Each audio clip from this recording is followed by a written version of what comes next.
dan sampai dengan hari ini masih dalam jabatan yang saya emban, Ibu Ketua Umum dan PDI Perjuangan memberikan penugasan kepada saya sebagai Gubernur Jawa Tengah 2 periode, dan hari ini Ibu mengumumkan memberikan amanat kepada saya yang jauh lebih berat.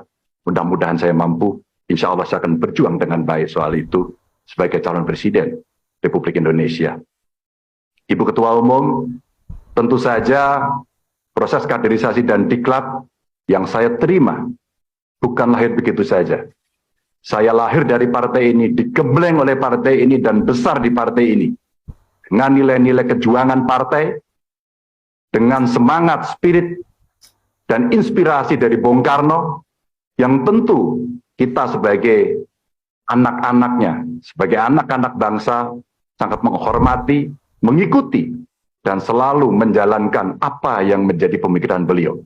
Sebagai seorang pemikir politik, bagaimana beliau berbicara dalam taraf global, dalam taraf nasional, bahkan sampai yang kecil, sampai tingkat lokal, yang tadi disampaikan, bagaimana kita bersentuhan dengan rakyat secara langsung. Seluruh inspirasi dari pemikiran Bung Karno inilah yang kemudian mesti kita wujudkan. Tugas belum tuntas, harus kita tuntaskan oleh anak-anak bangsa. Bagaimana spirit dalam pembukaan Undang-Undang Dasar mesti kita wujudkan. Bagaimana negara ini bisa berdikari dalam bidang politik, kemudian berdaulat dalam bidang politik, berdikari dalam bidang ekonomi, dan tidak pernah lepas. Kita punya kepribadian dalam kebudayaan. Itulah yang memberikan spirit kami.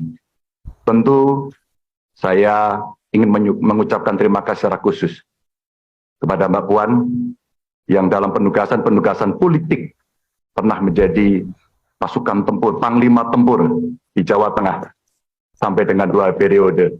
Mas Nanan, terima kasih yang selalu memberikan arahan.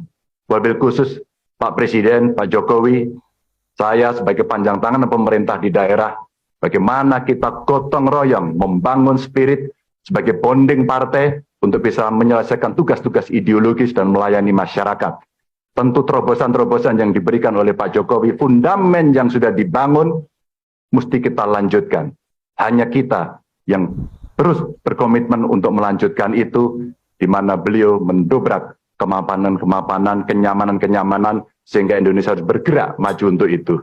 Ibu Mega, terima kasih. Dengan mengucap Bismillahirrahmanirrahim, insya Allah kami akan melaksanakan tugas ini dengan sebaik-baiknya. Yang kami banggakan, yang kami teladani, Bapak Surya Paloh, Ketua Umum Partai Nasional Demokrat. Yang saya hormati, yang saya banggakan, seluruh keluarga besar Partai Nasional Demokrat, dan seluruh hadirin sekalian yang saya hormati, dan teman-teman media yang saya hormati. Assalamualaikum warahmatullahi wabarakatuh. Salam sejahtera untuk kita semua. Sebuah pagi yang cerah, suasana Jakarta yang tenang, masa depan Indonesia yang insya Allah lebih cerah. Kita berkumpul di tempat ini yang insya Allah membuat babak baru untuk perjalanan Nasdem dan perjalanan Indonesia ke depan. Dalam manifesto Nasional Demokrat yang berjudul Restorasi Indonesia, izinkan saya bacakan sebagian isinya. Ini isi manifesto itu. Kami mencita-citakan demokrasi Indonesia yang matang, yang menjadi tempat persandingan keragaman dengan kesatuan, dinamika dengan ketertiban, kompetisi dengan persamaan, kebebasan dengan kesejahteraan. Pesan itu saya pegang terus, pesan itu saya ingat terus, pesan itu saya bawa terus sejak dibacakan pada saat itu. Dan saya pun menyaksikan Nasional Demokrat konsisten menjalankan pesan dalam manifesto itu. Semangat ini adalah semangat kematangan berdemokrasi, semangat kematangan bernegara, semangat kematangan untuk menomorsatukan kepentingan negara, kepentingan Republik di atas semua. Dan hari-hari ini izinkan saya menyampaikan bahwa Bang Surya Paloh telah melaksanakan secara konsisten menjadi teladan bagi kita semua dalam keberanian. Keberanian untuk konsisten. Konsistensi membutuhkan keberanian.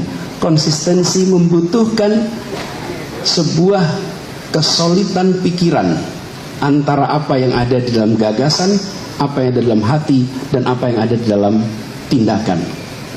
Hari-hari ini kita menyaksikan itu. Karena itulah ketika Bang Surya dan teman-teman di Nasdem mengajak kami untuk berdampingan, untuk berjalan bersama, untuk meneruskan pembangunan di Republik ini, untuk memperbaiki yang kurang, untuk menuntaskan yang belum, maka dengan memohon ridho dari Allah Subhanahu wa Ta'ala, dengan memohon petunjuk darinya, dan dengan seluruh kerendahan hati, Bismillahirrahmanirrahim, kami terima dan bersiap untuk menjawab tantangan itu. Dan kata kunci dari 3 kata ini, kata Bhinneka Tunggal Ika, kata kuncinya bukan bineka, kata kuncinya adalah tunggal. Kata kuncinya tunggal. Bineka yang satu itu, karena Ika itu bahasa Sanskerta merujuk kepada iki, iku, Ika, merujuk pada yang satu itu. Kalau kita mau berdebat dalam konteks kontestasi, berdebatlah. Kalau kita punya gagasan, tawarkanlah kepada rakyat. Tapi jangan menyakiti kelompok per kelompok.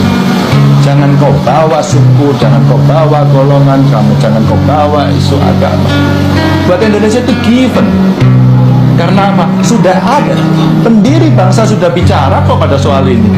Kita itu terlahir dari ribuan pulau, suku, agama, golongan, dan menyatukan di 28 Oktober sebagai bangsa, berbahasa, bertanah air Indonesia. Given, Mbak.